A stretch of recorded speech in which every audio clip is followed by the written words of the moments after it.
اور اگر میرے علم میں آیا یا میرے معمور کردہ افراد کے علم میں آیا کہ کسی نے انفرادی طور پر یا اجتماعی طور پر کسی محفل میں، کسی بحث میں، کسی مقام پر ایک فرد سے یا چند افراد کے سامنے علی یا علی کی اولاد کی فضیلت بیان کی تو اسے یقینی طور پر سزا دی جائے گی۔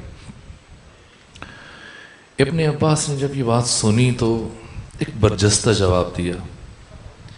ابن عباس بہت حاضر جواب شخصیت کے مالک تھے، مولا متقیان کے چچا زاد بھائی بھی تھے، آپ کے شاگرد بھی تھے، ان سے منسوب تفسیر اب بھی موجود ہے ہمارے درمیان۔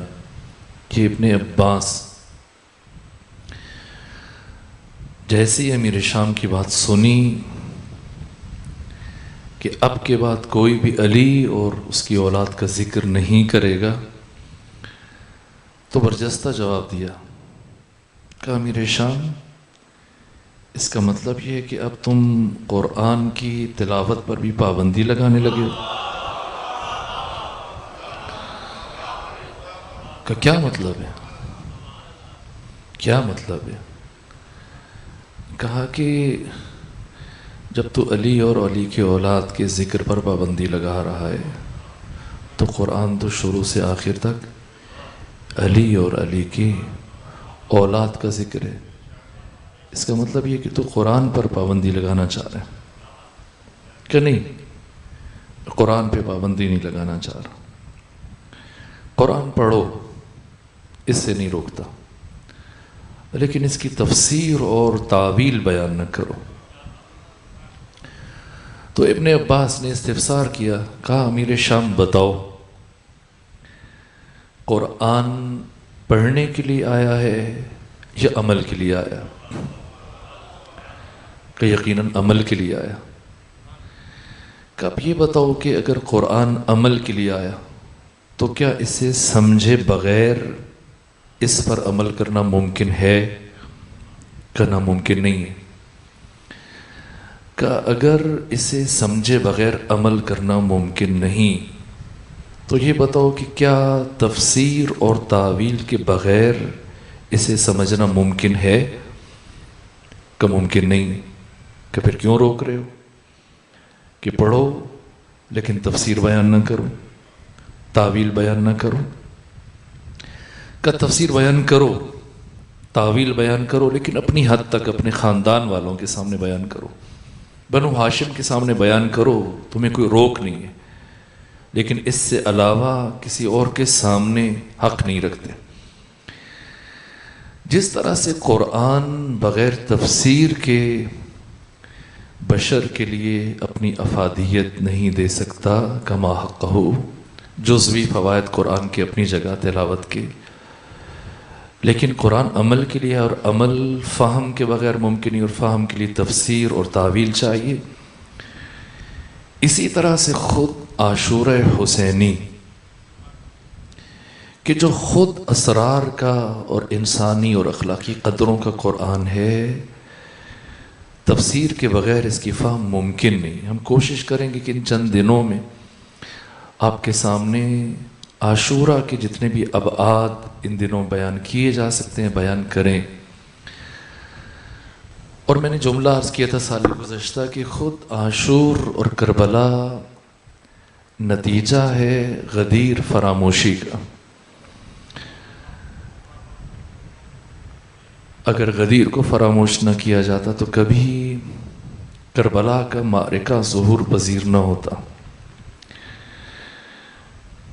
ائمہ کی حسرت ہے کہ غدیر کو زندہ کیا جائے، اور عاشور کا فلسفہ بھی بشر کو دوبارہ غدیر کی طرف متوجہ کرنا ہے۔ عاشور حسینی کی روح خود غدیر ہے۔ ہم کل سے اپنے موضوع کو آگے لے کے چلیں گے، خود عاشورہ کے اسرار اور جہاد اور ابعاد جس حد تک ممکن ہوا، اور جو میرے ذریعے سے میرے وسیلے سے اللہ نے آپ کے لیے رزق علم رکھا ہے، مقدر کیا ہے وہ پہنچے گا، لیکن پہلے مرحلے میں خود جو ایک اہم ترین ذمہ داری ہے وہ خود غدیر کو سمجھنا اور غدیر کی ترویج اور غدیر کی تبلیغ اور غدیر کا تعارف ہے۔ اور شاید ہم اس میں اس طرح سے کامیاب نہیں ہیں یا پھر اپنا اس طرح سے حق ادا نہیں کر رہے جیسے ہمیں کرنا چاہیے۔ غدیر ہماری اساس ہے، غدیر ہماری پہچان ہے، غدیر ہمارا تشخص ہے، غدیر روح تشیع ہے، غدیر تشیع کی بنیاد ہے۔ دشمن اس چیز کو سمجھ چکا ہے، اس لیے اب دیکھیں برابر یہ ماہ محرم سے پہلے کہ آپ 10-12 دن دیکھ لیجئے، جمعے کے خطبوں سے حتیٰ ذرائع ابلاغ پر، حتیٰ حکومتی اخبارات میں یہ کام پہلے نہیں ہوتا رہا، لیکن اب کی دفعہ پہلے اگر ہوا بھی تو جزئی طور پر، لیکن اس سال جو عملی طور پہ جو صاحبان اطلاع ہیں ان کے علم میں کس طرح سے تکذیب کی گئی، دھڑا دھڑ مسلسل غدیر سے متعلق اور پھر خاص واقعات کے ساتھ جوڑنے کی کوشش کی گئی کہ شاید ہم جو عید غدیر مناتے ہیں یہ کسی شے کا عکس العمل ہے یا کسی اور حادثے کی جواب میں ہم ایسا کر رہے ہیں، گویا یہ عید پہلے نہیں تھی، ابھی مہارت وجود میں آ رہی۔ یہ ہماری ذمہ داری ہے، ہم آنے والی نسلوں کو پہلے خود غدیر کو سمجھیں، پہچانیں، پھر نسل نو تک اس حقیقت کو منتقل کریں، اس پیغام کو، اس امانت الہیہ کو منتقل کریں۔ غدیر حقیقت ناشناختہ ہے، ہم نے خود بھی اس طرح سے غدیر کا ادراک نہیں کیا، اور بہت افسوس کے ساتھ جس طرح اب اس حقیقت کا انکار شروع ہو چکا ہے ببانگ دوہل، اہل علم، اہل دستار، اہل جبہ، اہل ابا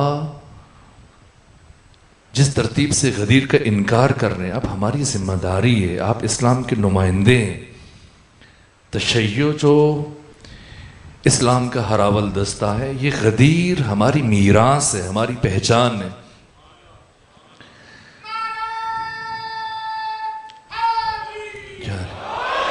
لازم یہ کہ ہم خود غدیر کو علمی بنیادوں پر سمجھیں، تجزیہ کریں، تحلیل کریں، پہلے خود اس پیغام کو اپنے سینے میں اتاریں، پھر فرد بشر تک پہنچائیں۔ یہ بلغ کا لفظ کے فعل امر ہے اور باب تفعیل میں لے جائیں تو پھر اس کا استمرار اور اس کا تسلسل واضح ہے۔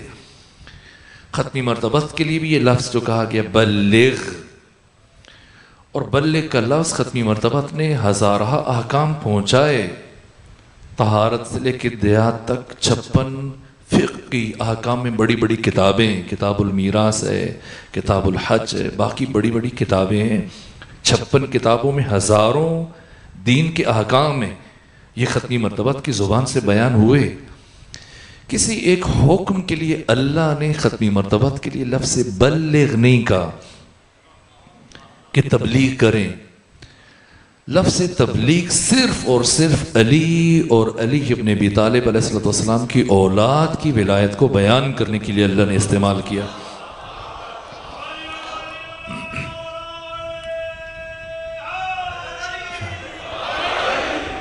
مبلغ وہ ہے جو ولایت کی تبلیغ کرے، جو غدیر کی تبلیغ کرے، اور اس میں تسلسل ہے۔ ختمی مرتبت سے بھی کہا گیا کہ پہنچاتے رہیے، اور ایسا نہیں کہ ختمی مرتبت نے غدیر میں یہ اعلان کیا اس کے بعد رک گئے اور بس بات ختم، اس کے بعد جتنے دن بقید حیات رہے پھر ختمی مرتبت نے دوبارہ اس حقیقت کو بیان نہ کیا، نہ مسلسل بیان کرتے رہے۔ اور یہ حکم ختمی مرتبت کے لیے نہیں، صرف ہم سب کے لیے بلغ، یہ روز غدیر سے لے کر خم غدیر سے کے دن سے لے کر قیامت تک آنے والے تمام افراد بشر کے لیے، کہ پہلے اس پیغام کے حامل بنو۔ بدقسمتی کے ساتھ جس طرح سے اب اخبارات میں، جمعے کے خطبوں میں، سوشل میڈیا کے اوپر جس طرح اس حقیقت کا انکار کیا، حتیٰ ذمہ دار افراد، ایسے دینی مراکز جہاں ہزاروں طلباء پڑھ رہے ہیں، اتنے بڑے بڑے دینی مراکز، خود میں ایک مثال آپ خدمت میں دوں، اکوڑا خٹک جو اتنا بڑا دینی مرکز ہے، وہاں سے الحق کے نام سے ایک رسالہ نکلتا ہے، یہ اٹھا کے آپ خود دیکھیں۔ اس رسالے میں مدیر نے جو اداریہ لکھا، کیا لکھا ہے؟ کہا کہ یہ عید غدیر کہاں سے آ گئی، اور یہ روز غدیر اور یہ من کن تو مولا کا افسانہ کہاں سے آ گیا، اور سرے سے اس دنیا میں غدیر نامی نقطہ، غدیر نامی مقام، غدیر نامی جگہ وجود نہیں رکھتی۔ یہ سب کسی یہودی کی من گھڑت ایک بات ہے۔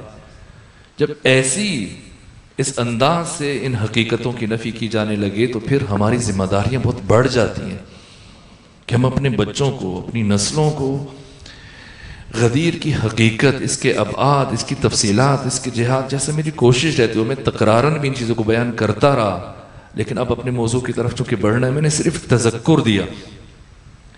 البتہ یہ جو غدیر کی حقیقت کا انکار کیا گیا، یہ پہلی مرتبہ نہیں ہوا، اس سے پہلے بھی بہت سارے افراد نے کیا۔ سب سے پہلے ابن حزم الظواہری، وہ شخص ہے، یہ تقریباً ابن تیمیہ سے بھی 200 سال پہلے، ابن حزم الظواہری یہ محدث گزرا ہے جس نے پہلی مرتبہ، البتہ ابن حجر اسقلانی اور امام جلال الدین سیوطی اور بڑی برجستہ شخصیتوں نے اسے مبغض اہل بیت اور منافق قرار دیا، لیکن سب سے پہلی مرتبہ حتیٰ نہ صرف یہ کہ غدیر کا انکار کیا بلکہ ختمی مرتبہ کی بعض احادیث کا بھی استہزاء اور مذاق اڑایا۔ ابن حزم الظواہری کے بعد پھر دوسری مرتبہ 728 ہجری میں اس محدث کی وفات ہوئی، ابن تیمیہ۔ ابن تیمیہ کے جو علامہ حلی کا معاصر ہے، علامہ حلی کی وفات 726 ہجری میں ہوئی اور ابن تیمیہ کی وفات 728 ہجری میں ہوئی، 2 سالوں کا فرق ہے۔ علامہ حلی نے ایک کتاب مکتب اہل بیت کی حقانیت کے لیے منہاج الکرامہ لکھی تھی، اس کے جواب میں پھر ابن تیمیہ نے منہاج السنہ لکھی۔ منہاج السنہ میں 2 مقام پر، تیسری جلد میں اور 7ویں جلد میں غدیر کا انکار کیا،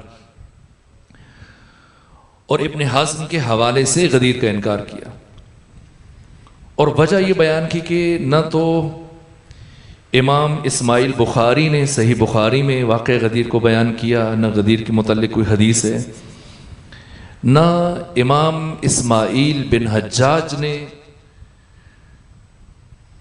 صحیح مسلم بن حجاج نے صحیح مسلم میں کوئی حدیث بیان کی۔ سرے سے اس نے بھی غدیر کا انکار کیا ابن تیمیہ نے، البتہ اس کے بعد اس طرح سے کسی کو انکار کی جرات نہ ہوئی علماء میں سے، جو بڑی سطح کے افراد میں پہلی فہرست میں شامل ہیں افراد۔ لیکن اس سے برخلاف ایسا نہیں کہ جتنی بھی صحیح احادیث ہیں، میں اب مکتب اہل تسنن کے زاویے سے آپ کی خدمت میں عرض کر رہا ہوں، علماء اہل حدیث کے جو نقطہ نظر ہے، کوئی ایک اہل سنت عالم اس کا یہ نظریہ نہیں ہے کہ جتنی بھی صحیح احادیث ہیں سب کی سب بخاری اور مسلم میں موجود ہیں۔ اگر بخاری اور مسلم میں موجود ہیں تو پھر ترمذی، ابن ماجہ، ابو داؤد، مسند احمد ابن حنبل، موطا امام مالک، اور پھر ہزاروں کتابیں جو خود مکتب اہل تسنن کی اساس اور بنیاد ہے، وہ کہاں جائیں گی؟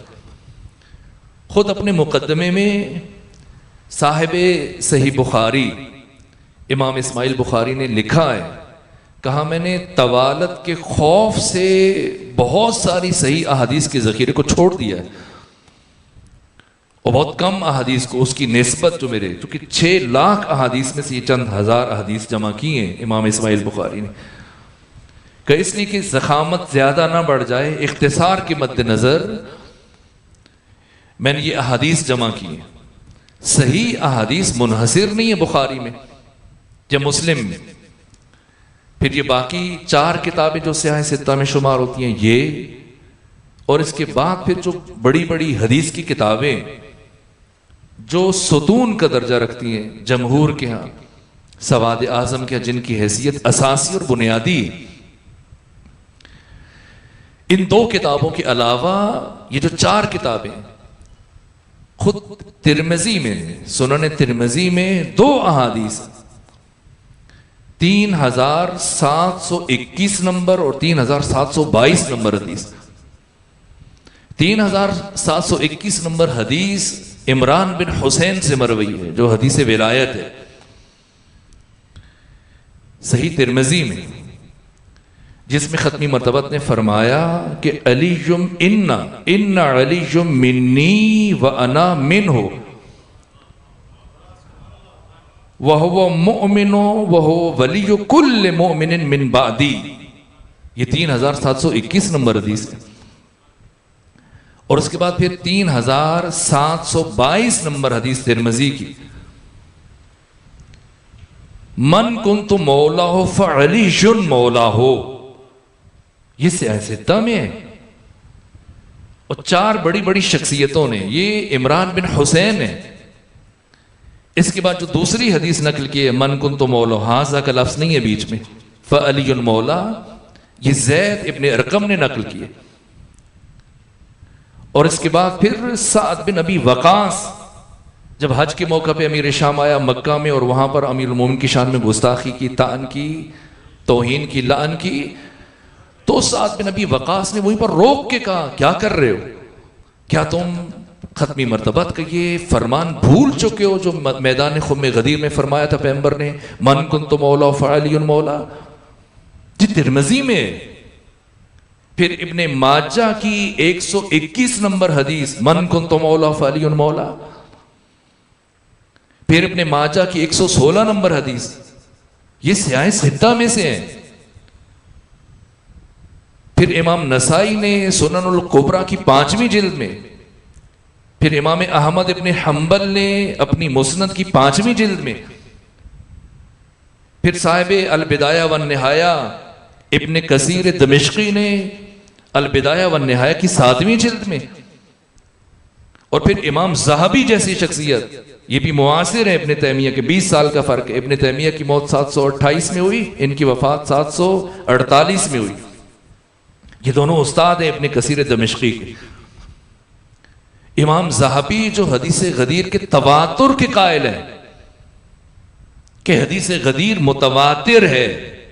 متواتر بچوں کے لیے عرض کر دوں، یہ باتیں بھی ضروری ہیں، ان کو اسی طرح سے اپنے دل و جان میں بٹھائیے اور پھر ان کو منتقل کیجیے.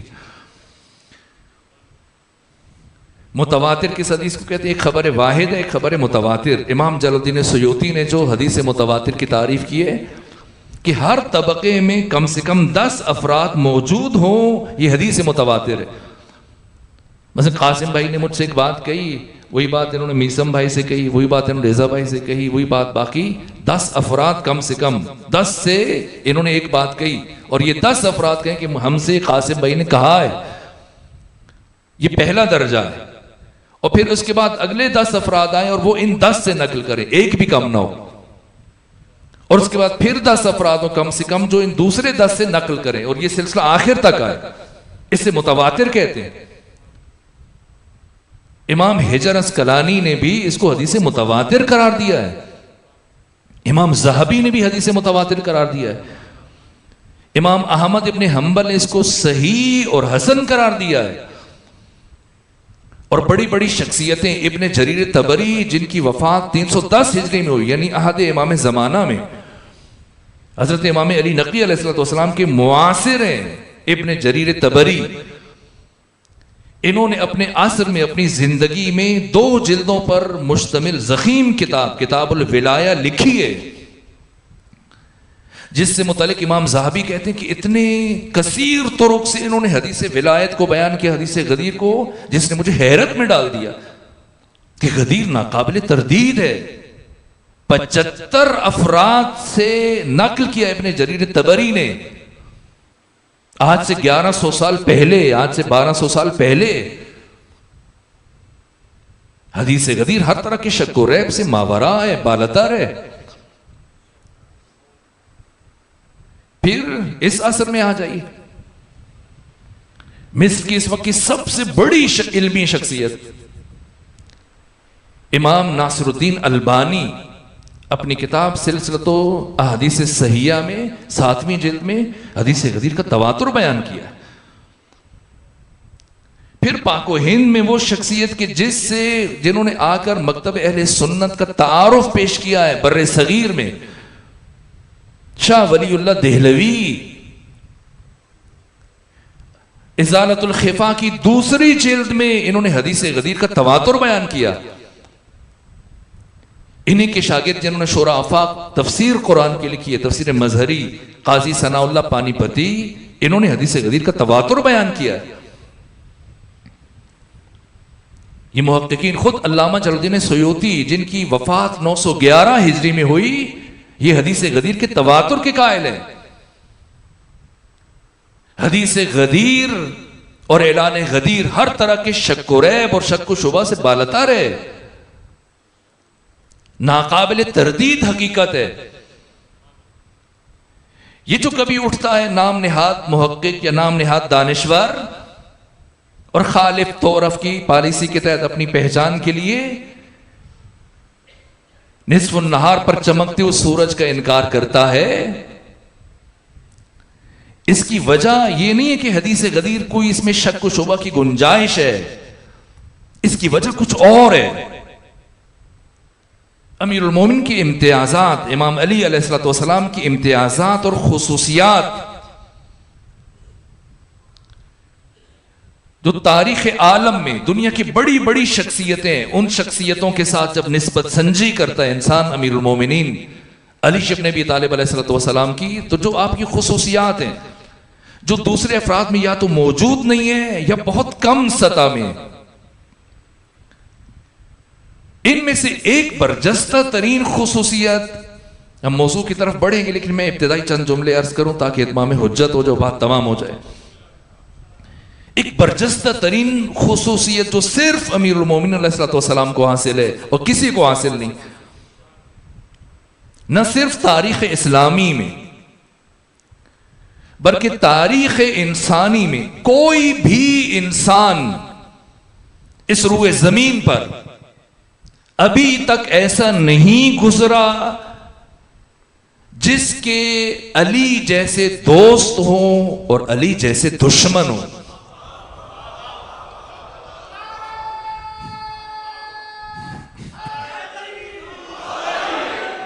دوست اپنی دوستی میں شدید ہیں، دشمن اپنی دشمنی میں شدید ہیں۔ علی کے دوست بھی حد سے زیادہ ہیں اور علی کے دشمن بھی حد سے زیادہ ہیں۔ خود امیر المومنین نے فرمایا، حضرت اپنے دوستوں اور دشمنوں سے متعلق گفتگو کرتے ہوئے فرمایا کہ اگر میں اپنے کسی محب کو گرا کر اس کے سینے کے اوپر سوار ہو جاؤں اور اپنی تلوار اس کی رگے گردن کے اوپر رکھ دوں اور اسے یقین ہو کہ ابھی علی یہ تلوار چلا دیں گے، میرا سر تن سے جدا ہو جائے گا، میں اس کیفیت میں اس سے یہ مطالبہ کروں کہ مجھ سے اظہار برات کرو ورنہ میں تمہارا سر تمہارے تن سے جدا کر دوں گا، وہ اپنی جان دینا قبول کر لے گا لیکن مجھ سے اظہار برات نہیں کرے گا۔ اور اسی طرح اگر میرے دشمن کو 7 اقلیم کی حکومت دے دی جائے، 7 آسمان 7 زمین، یہ ساری زمینیں اور آسمان دیے جائیں اور مطالبہ کیا جائے کہ تو بھی علی سے محبت کرنا شروع کر دے، وہ 7 اقلیم کی حکومت سے دستبردار ہو جائے گا لیکن مجھ سے محبت نہیں کرے گا۔ کیا راز ہے؟ آخر کیا وجہ ہے؟ کیوں تحقیق کے نام پر ایسی باتیں ہوتی ہیں؟ علی دشمنی کا راز کیا ہے؟ اسی طرح سے علی دوستی کا راز کیا ہے؟ آخر کیا وجہ ہے کہ اس کائنات میں پروردگار نے ذات علی ابن ابی طالب کو کفر اور اسلام کے درمیان، ایمان اور نفاق کے درمیان، خیر اور شر کے درمیان، نیکی اور بدی کے درمیان، حق اور باطل کے درمیان، طہارت اور نجاست کے درمیان حد فاصل قرار دیا ہے؟ کیا راز ہے؟ کیوں پروردگار نے ذات امیر المومنین کو طہارتوں اور نجاستوں کے درمیان حد فاصل اور امتیازی نشان قرار دیا؟ میں نے پڑھا، کئی روایتوں میں دیکھا کہ جنگ خیبر کے بعد پیغمبر گرامی اسلام اپنے اصحاب سے فرمایا کرتے تھے، اے میرے صحابیوں، تم اپنے چھوٹے بچوں کو اٹھا کے وہاں چلے جایا کرو جس گلی سے علی ابن ابی طالب گزر رہے ہیں، اور جب علی سامنے آئیں تو تم علی کی طرف اشارہ کر کے اپنے بچے سے پوچھو، اتحب ھذا الفتى، اتحب ھذا الفتى، کیا تمہیں اس جوان سے محبت ہے؟ اگر تمہارا بچہ کہے ہاں ہے تو گھر جا کے اللہ کا شکر ادا کرو، اور اگر کہے کہ نہیں ہے پھر گھر جاؤ اور جا کر اس کی ماں کو طلاق دے دو۔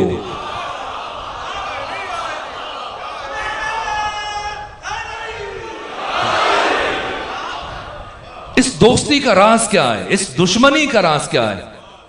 اور خود ہم اگر امیر المومنین کی زندگی میں دیکھیں، امیر المومنین 19 رمضان 40 ہجری کو آپ کے سر اقدس پہ ضرب لگی، اور 20 کا دن جب آیا تو حضرت ایک غشی کی اور بے ہوشی کیفیت میں، اور اب آپ کے چہرے کا رنگ ایسے ہو چکا ہے جیسے آپ کے سر کے اوپر زرد رنگ کی پٹی تھی، اور آپ کے اصحاب میں سے حجر بن عدی باقی چند ساتھیوں کے ساتھ آئے، دق الباب کیا، امام حسن مجتبیٰ علیہ السلام نے دروازہ کھولا، کہا حجر بتائیے کیا بات ہے؟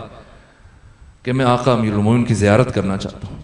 کہ حضرت اس کیفیت میں نہیں ہے کہ تم سے بات کر سکیں، کہ آپ اجازت دے دیجئے، ہم کچھ دیر کھڑے ہو کے دیکھیں گے پھر واپس چلے جائیں گے۔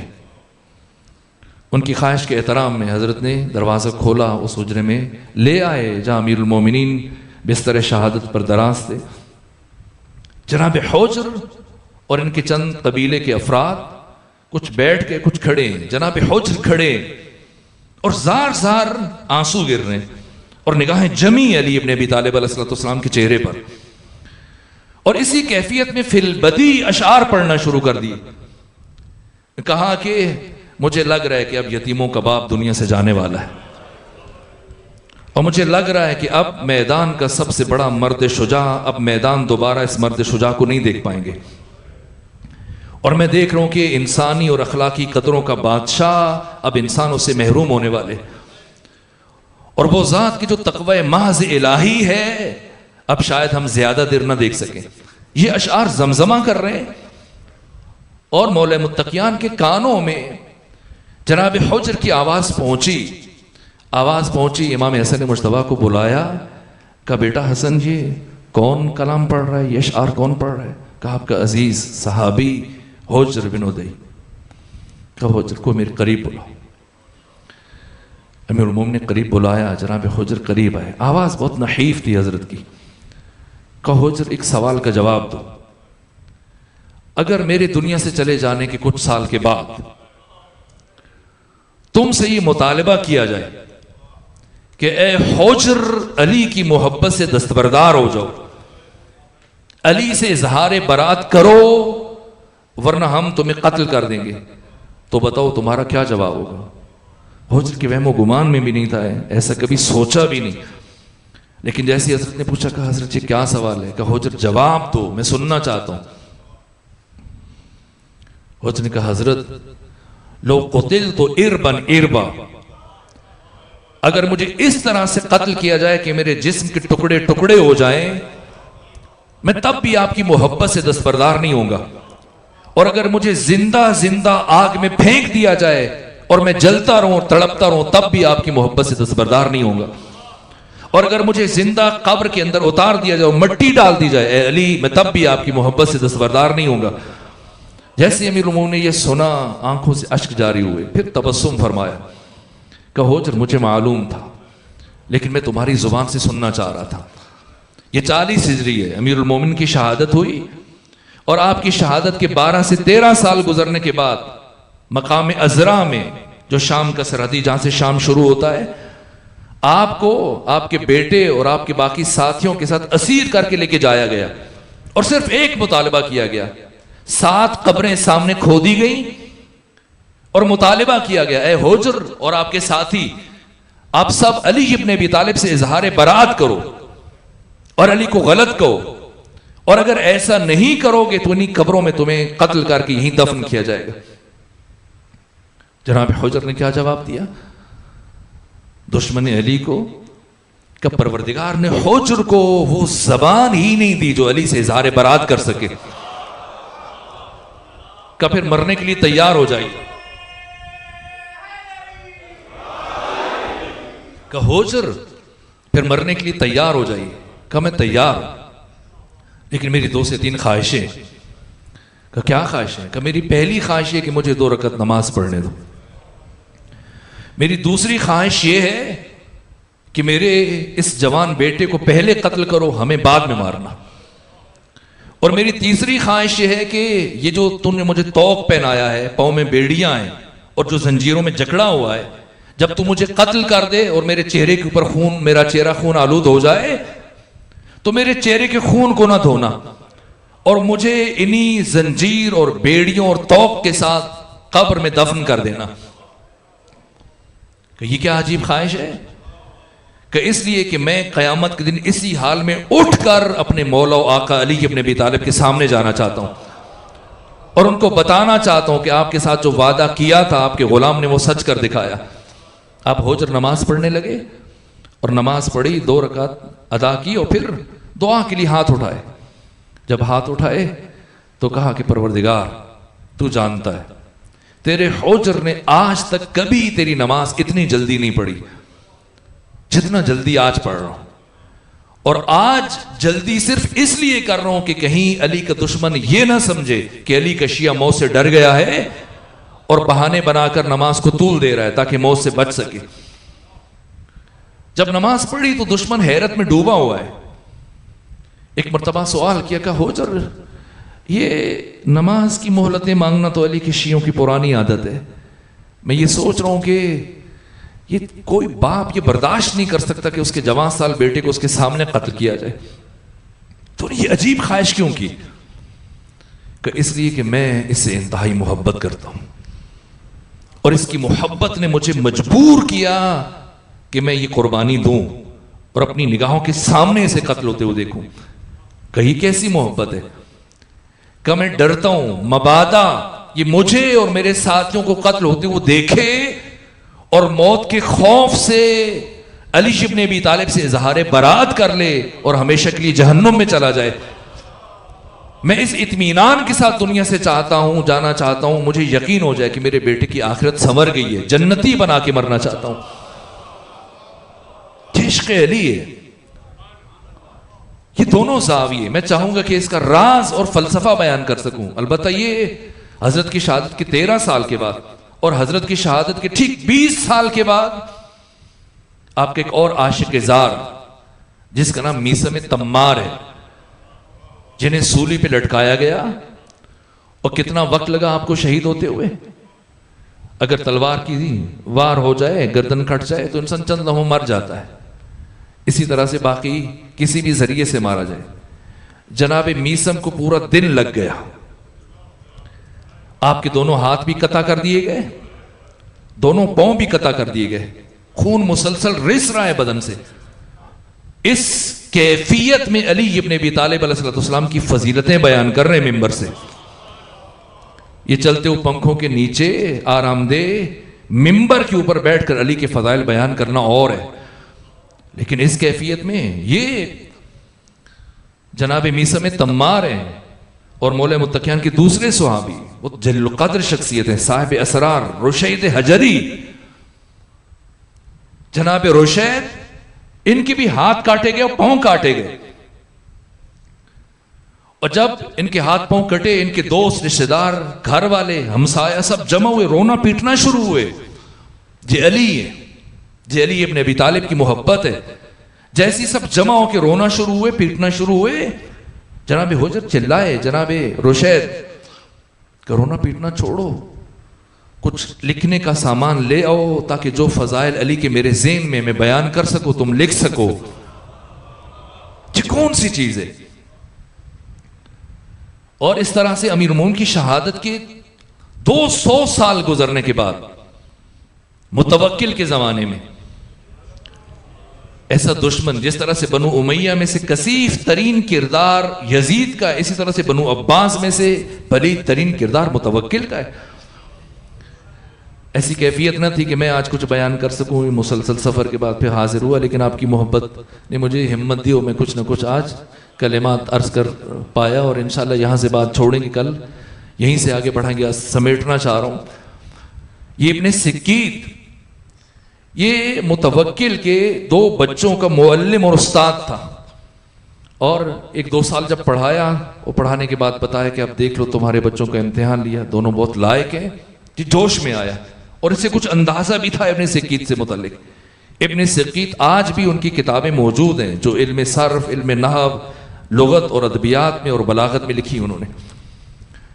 یہ ابن سکیت جیسی متوکل نے سوال کیا، کہا کہ ابن سکیت یہ بتاؤ، یہ جو تو نے میرے 2 بچوں کو پڑھایا، تمہاری نگاہ میں علی ابن ابی طالب کے بیٹے حسن و حسین یہ زیادہ افضل ہے یا میرے یہ 2 بیٹے زیادہ افضل ہیں؟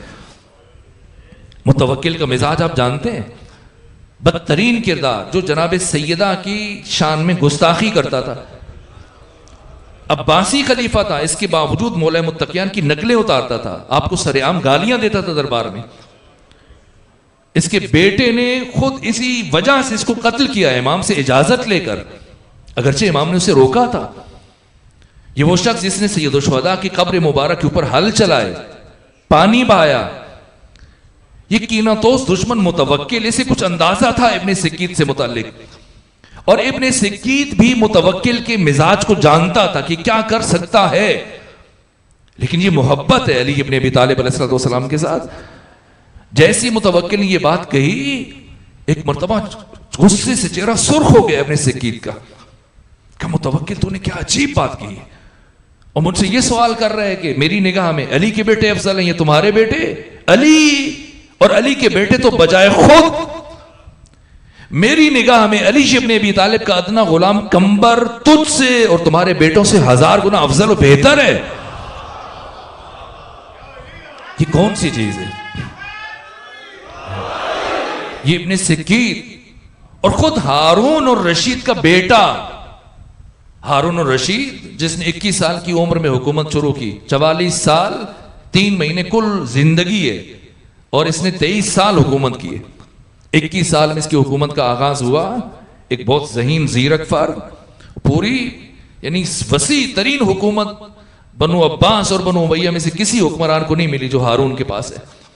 اس ہارون کو یحییٰ برمکی اس کا وزیر کہتا ہے کہ اتنا بڑا حاکم ہے تو، لیکن لوگوں کے سامنے اب تو مذاق بننا شروع ہو گیا، لوگ تمہارا استہزاء اڑا رہے ہیں، مذاق اڑا رہے ہیں. تو کیوں، کیا ہوا؟ کہا تمہارا بیٹا قاسم، اس نے کھردرا لباس سے بھی تن کیا ہوا ہے، اور مسجد میں ہر وقت عبادت میں لگا رہتا ہے، وہ خود سادہ روٹی کھاتا ہے، نہ تمہارے محل میں زندگی گزار رہا ہے، نہ شاہی کھانے کھاتا ہے. اس نے کہا بلاؤ. ہارون نے بلایا قاسم کو. جب قاسم آیا، کہا کہ مجھے لگ رہا ہے کہ چونکہ میں نے تجھے اقتدار میں شریک نہیں کیا امین اور مامون کی طرح، اس لیے اب تو نے غصے میں اپنا یہ حال بنا لیا، تو کوئی بات نہیں، میں مصر کی حکومت تمہارے نام کرتا ہوں، اور مصر کا جتنا بھی خراج ہے، ٹیکس ہے، وہ سارے کا سارا تمہارا. جیسے جی چاہے حکومت کرو اور جیسے جی چاہے زندگی گزارو، میری طرف سے کوئی روک نہیں ہے. نے کہا ہارون تم میرے باپ ہو، لیکن شاید تمہیں نہیں پتا کہ میں علی کا شیعہ ہوں، میں علی کا محب ہوں.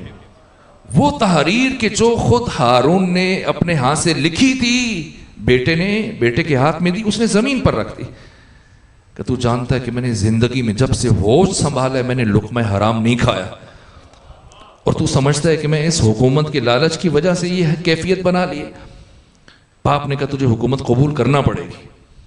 بلاخر اس وقت قاسم دربار سے چلا گیا، اور اسی راتوں رات اس نے بصرہ کا سفر کیا اور گمنامی کی زندگی شروع کر دی. اور بصرہ میں اس نے مزدوری شروع کر دی، دن میں مزدوری کرتا، اسی طرح سے فقراء کے ساتھ زندگی گزارتا، عبادت میں اپنی زندگی گزارتا. اسی کا ایک دوست بن گیا بصرہ سے عبداللہ بصری. 3 سال گزرنے کے بعد قاسم کی طبیعت ناساز ہوئی اور اب لگا کہ یہ مر جائے گا. عبداللہ بصری اس کے سرہانے بیٹھا ہے اور اس حالت احتضار میں قاسم بن ہارون الرشید اپنے دوست عبداللہ بصری سے جو گفتگو کر رہے ہیں، کہا عبداللہ مجھے لگ رہا ہے کہ میں اب اس دنیا سے جانے والا ہوں، مال دنیا میں سے میرے پاس فقط 3 چیزیں، ایک قرآن ہے جس کی میں تلاوت کرتا ہوں، جب میں مر جاؤں تو یہ قرآن کسی ایسے فرد کو دینا کہ جو خود قرآن سے محبت کرتا ہے اور قرآن کی تلاوت کرتا ہے، تاکہ میرے بعد بھی یہ قرآن پڑھتا رہے اور اس کا اجر مجھے بھی اس میں شامل ہو جاؤں۔ دوسرے میرے یہ چند لباس ہیں، تو کسی ایسے شخص کو میرے لباس دے دینا جو اللہ کا مطیع اور فرمانبردار ہے، تاکہ اس لباس کو پہن کے اللہ کی عبادت کرتا رہے اور مجھے بھی اس کے اجر میں شرکت مل جائے۔ اور تیسری مال دنیا میں سے میرے پاس ایک انگوٹھی ہے جسے میں نے پاس رکھا اور پہنا نہیں، چونکہ یہ میرے باپ نے دی تھی اور مجھے میرے لیے مشکوک تھی کہ مال حلال سے یا مال حرام سے، یہ لے لو اور یہ میرے باپ کو واپس کر دینا، بتا دینا کہ قاسم کے پاس تھی، اس نے تجھے لوٹا دی، چونکہ اسے شک تھا ورنہ کسی اور مصرف میں لے جاتا۔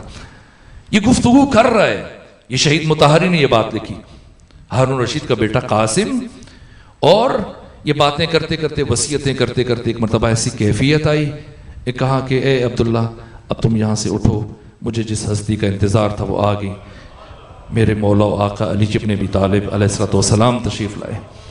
یہ کیا چیز ہے؟ اس کا راز اور رمز کیا ہے؟ حب علی اور بغض علی کا راز کیا ہے؟ جہاں سے ہم نے بات شروع کی اور میں نتیجے کی طرف بڑھنا چاہ رہا تھا، لیکن اب وقت ختم ہو رہا ہے۔ ممکن ہوا تو میں کل سے یہ نتیجہ دے کے پھر ہم اپنے موضوع کو آگے لے کے بڑھیں گے۔ اور پھر صرف ایسا نہیں کہ صدر اسلام میں نہ مسلسل سارے عرصے میں بڑی بڑی شخصیتیں، خود شیخ الرئیس بو علی سینا جو خود نابغہ روزگار شخصیت ہیں، بو علی سینا وہ شخصیت کے جو ایسا عالم اور دانشور جس کا دنیا میں کوئی استاد وجود نہیں رکھتا تھا، ایک دن پڑھا استاد سے، لیکن اس کے بعد کبھی کسی استاد کا منہ نہیں دیکھا شیخ الرئیس بو علی سینا نے۔ ایک دن جب استاد کے سامنے بیٹھے تو ایسا سوال پوچھ لیا کہ خود استاد نے اپنا سر پیٹنا شروع کر دیا۔ جب پڑھانے کے لیے آئے تو انہوں نے پڑھانا شروع کیا تو کہا استاد ایک سوال ہے۔ کہ کیا سوال ہے؟ کہ استاد یہ بتائیے کہ تخلیق کائنات سے پہلے کار خداوندی کیا تھا؟ کائنات کو خلق کرنے سے پہلے اللہ کیا کام کرتا تھا؟ اور استاد نے سر پکڑ لیا اور پھر اپنے سر کے اوپر ہاتھ مارنا شروع کی اور روتے اٹھ کے چلا گیا کہ شاگرد استاد سے آگے بڑھ گئے۔ میں 80 سال کا ہو گیا ہوں، آج تک یہ سوال میرے ذہن میں نہیں آیا، اور یہ 7 سال کا بچہ یہ سوال مجھ سے پوچھ رہا ہے، اس کا مطلب یہ مجھ سے آگے ہو، میں اسے پڑھانے کی صلاحیت نہیں رکھتا۔ جواب نہیں دے پائے، اٹھ کے چلے گئے۔ لیکن اگر مجھ سے پوچھتے تو میں عرض کرتا کہ تخلیق کائنات سے پہلے خدا کیا کرتا تھا؟ اس کائنات کو خلق کرنے سے پہلے خدا کیا کرتا تھا؟ خدا محمد و آل محمد پر درود بھیجتا تھا، اور محمد و آل محمد خدا کی تسبیح اور تمجید اور تحلیل کرتے تھے۔